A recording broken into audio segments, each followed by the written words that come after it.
আসসালামু আলাইকুম রহমতুল্লাহ। Palazzo cutting হবে।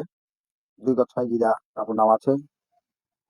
39 ইঞ্চি লম্বা, পায়ে লুজ হবে 24 ইঞ্চি এবং এই প্লাজোটি হাই করলে হবে। বন্ধুগণ খেয়াল করুন, আমি একসাথে 3টা প্লাজো কাটিং করব। 1, 2, 3, 3টা একই মাপের হবে। 3টা হবে প্লাজো। প্রথমত আমরা কাটিং এর একটি মার্জিন টেনে নেব। তারপরে 2 ইঞ্চি এই প্লাজোটার কোমরে হবে ফিতা, রাবারের পরিবর্তে হবে ফিতা। 2 ইঞ্চি ফিতার জন্য একটা মার্জিন টেনে নেই।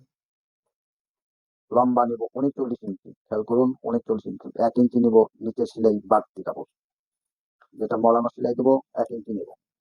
হাই করলি যেটা প্লাজোতে আমরা দিব, সেটা হাই নিতে হবে 32 ইঞ্চি। ফিতা ভাঙ্গার 2 ইঞ্চি নিচে যে মার্জিন আছে, এখান থেকে আমরা 16 ইঞ্চি একটা মার্জিন টেনে নেব। খেয়াল করুন, 16 ইঞ্চি বরাবর একটি মার্জিন টেনে নিলাম। 39 ইঞ্চি লম্বা মার্জিনের দিলাম এবং নিচে সেলাই মার্জিনটা নিব 1.5 ইঞ্চি। মোট 1.5 ইঞ্চি নিব। নিচে সেলাই চড়া থাকবে 1 ইঞ্চি। 1/2 ইঞ্চি মোড়ানোর জন্য বেশি নেওয়া লাগবে। পায়ের লুজ প্লাজো যে যত করবেন সেই মাপ নেবেন, কিন্তু এই প্লাজোটির কাটিং হচ্ছে নিচে 24 ইঞ্চি ঢোলা, 12 × 24 এবং সেলাই মার্জিনের জন্য 1 ইঞ্চি বেশি নেব। খেয়াল করুন, পায়ের নিচ থেকে হাই বরাবর একটা মার্জিন টেনে নেব।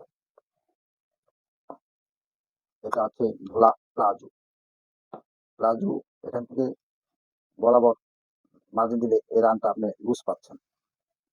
যদি রান একটু টাইট করতে চান তাহলে এভাবে একটা সেট দিয়ে নিতে পারেন। যেহেতু আমি এটা লুজ প্লাজো কাটবো, সেই জন্য এখান থেকে সোজা চলে যাব। এ হলো প্লাজো কাটিং এর মার্জিন। বুঝতে পেরেছেন বন্ধুগণ? আবার বুঝিয়ে দিই। প্রথমত রবারের জন্য 2 ইঞ্চি বাড়তি কাপড় নিয়ে একটা মার্জিন টেনে নিয়েছি। হাইয়ের জন্য নেওয়া আছে 16×32। হাই, এটা বড় হাই যারা পড়েন তাদের জন্য 16×32। লম্বা নিয়েছি 39। সেলাই মার্জিন নেওয়া আছে 1.5 ইঞ্চি বেশি, এটা ভাঙ্গার জন্য। একই মাপেই একসাথে 3টা প্লাজো কাটিং করব। 1, 2, 3 এভাবে ভাঁজ করে নেবেন। এটা থাকবে বন্ধ সাইড, আর এই সাইডে হাইয়ের সাইড রাখবেন খোলা সাইড গুলো। বুঝতে পেরেছেন বন্ধুগণ? এখন আপনারা কাটিং দেখুন। প্রথমত পায়ের দিকে থেকে আমি কাটিং করে দিব।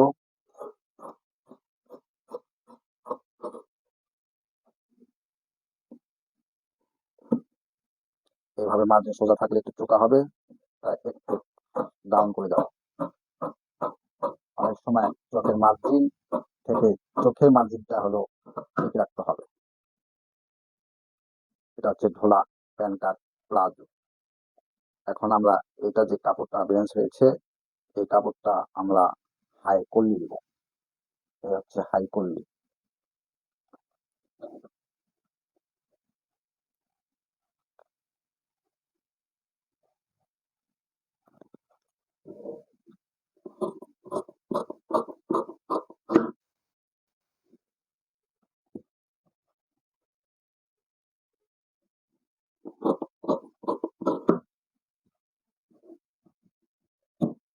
হ্যাঁ বন্ধুগণ খেয়াল করুন, আমার হাই কল্লি প্লাজো কাটিং দেখুন।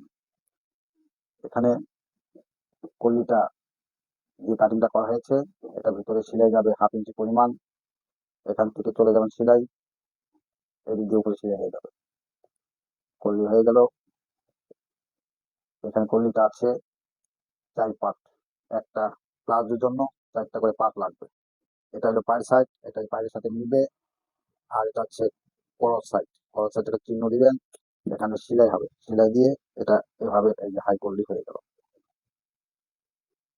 বুঝতে পেরেছেন বন্ধুগণ? একসাথে 3টা প্লাজো কাটিং হয়ে গেল।